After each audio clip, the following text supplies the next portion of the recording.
Strong opinions loosely held is a forecasting methodology when you find yourself in a situation of uncertainty.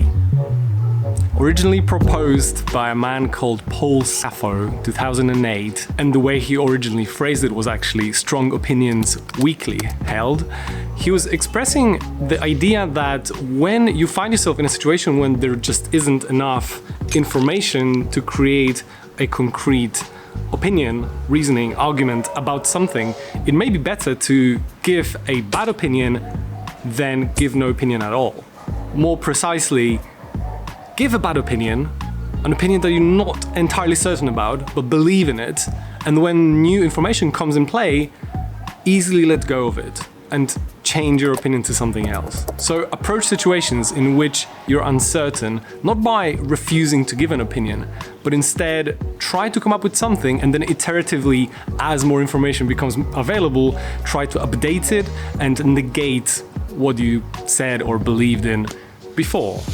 Since the mid-80s, my mantra for this process is strong opinions weakly held. Allow your intuition to guide you to a conclusion no matter how imperfect. This is the strong opinion part. Then, and this is the weakly held part, prove yourself wrong. Engage in creative doubt. This is exactly what this is about. Look for information that does not fit.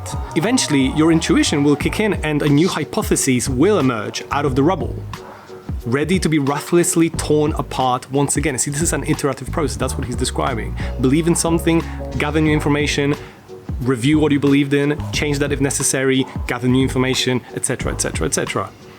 Try it at a cocktail party next time a conversational topic comes up. It is an elegant way to discover new insights and duck that tedious bore who loudly knows nothing but won't change their mind.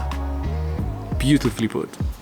I think maybe the way I'm interpreting this methodology, strong opinions loosely held, is simply by looking at things I believe in through a lens of I could totally be wrong about it, but until you prove me wrong, well, I will have some degree of confidence in speaking about this particular thing, opinion that I give to you. But I think what else I'm trying to make the other person understand is that if they find themselves disagreeing with me, there's an open gate for them to enter and try to explain to me why what I just said or why the thing that I'm trying to argue for is incorrect. And I will listen. I will give you the opportunity to tell me that this is wrong and I will consider it. Some people, you go and talk to them and will just close their eyes, shut themselves, and will not want to hear what you want to say. So by expressing it in this way, I want to say, hey, yeah, sure, I maybe think about something, but I'm not that thick.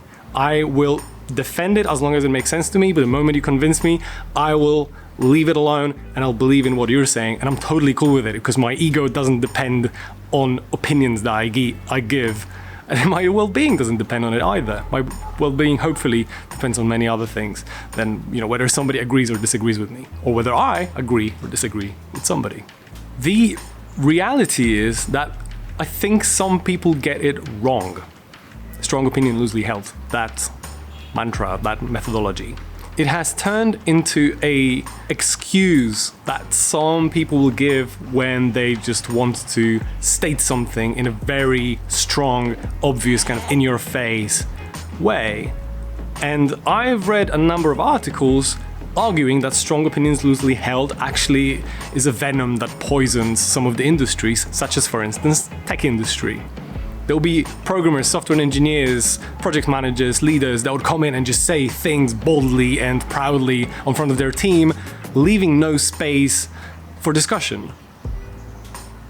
If we interpret strong opinions loosely held as this, then sure, I probably would disagree with that too. It's good to kind of let everybody know in the room that you're going to listen to what they're going to say, to just say, we shouldn't use X framework or Y language because it's shit.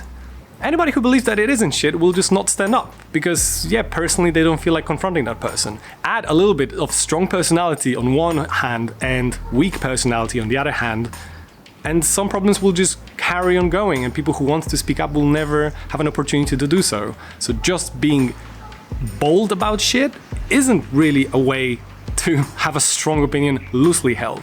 You're just screaming out mantras. But at the same time, I don't think that strong opinions loosely held is about that.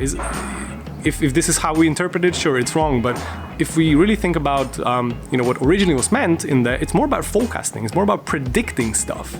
I predict that using methodology A will be bad. And I really believe in that. I'm not saying that it's bad, but I think in our case, this will be a bad choice. Maybe as I update my information, I'll make a better call. Sure, but right now with the information I have, I think that if we go and use this particular language or this library, or if we contract this subcontractor, it will be a bad idea given what I know right now. And I will change my mind as more information comes through. Maybe I won't. But I'm leaving the opportunity there to be able to change my mind, and I want everybody in the room to know this. Sometimes I will get a friend ask me or tell me, maybe you shouldn't be so straight and so pushy about this particular thing. Maybe you should let someone else make the decision. And I feel like, well, if I'm close enough with that person, I feel it's almost my responsibility to let them know what I think in certain situations. Because if nobody told us, how would we know some of the things that we know already? It's good to have friends they can rely on, that if you do something right, in their opinion, they will come and tell you. It's a great way to improve, and trying to take it personally, I think, is a wrong way to go. Simply because the reality is that there are things in life that it's better to be strong about than weak about. There are things you cannot care. Like, you engage any discussion with me, chances are I will not give a shit. And you shouldn't either. So it's fine. It's fine to be weak about certain things and maybe not apply strong opinions loosely held into it in the way I'm practicing it. But at the same time, there are other things that it's good to be strong about. It's good to have a strong opinion about. If forever we leave ourselves in the uncertainty, we will never be able to solidify things until almost all information, complete information, is available to us. A situation that may never happen or may happen too late in relation to what we're trying to achieve. And similarly, there are situations in which it's better to be tight about something than loose about something. But here we're discussing the situations in which we want to be loose about it. We don't want to commit ourselves too deeply into it. So there are cases for both strong opinion loosely held, and I suppose weak opinions tightly held, and strong opinions tightly held, and weak opinions.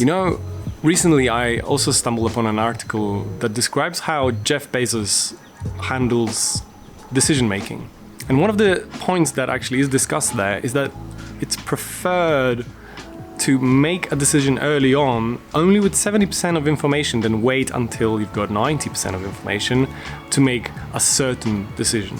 It's often better to be slightly wrong about something and mitigate the costs of fixing the bits that you were incorrect about than mitigating the costs of being too late about making a certain decision or giving a certain opinion.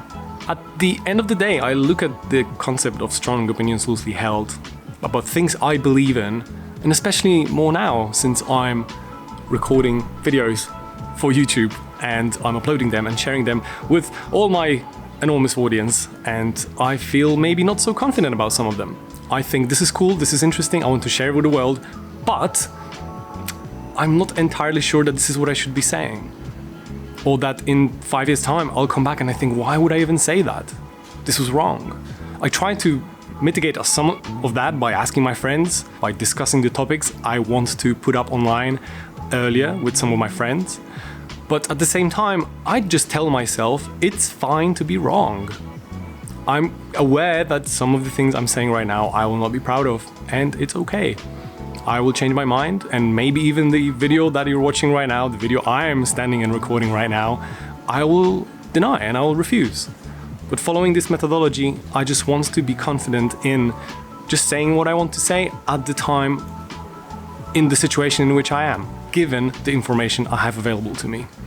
So strong opinion loosely held, not only it's good for forecasting, but to me personally, gave me a good perspective on how well you can speak up and be okay about it. Don't be a dick about it, don't be thick, don't be too thick about certain things. Listen to other people, but as long as you do all that, it's fine to give an opinion and have a discussion about stuff. So strong opinions loosely held. A pretty neat concept to just put things in the right perspective in your head, if you do it right. If you don't mess up, overinterpret it, and become a little bit too much of a dick about it.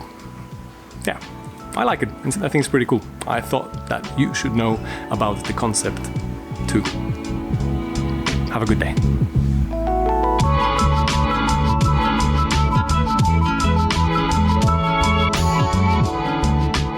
I think that's just about enough. I've spoken off about this subject. At least the ladder didn't break. That's a good news.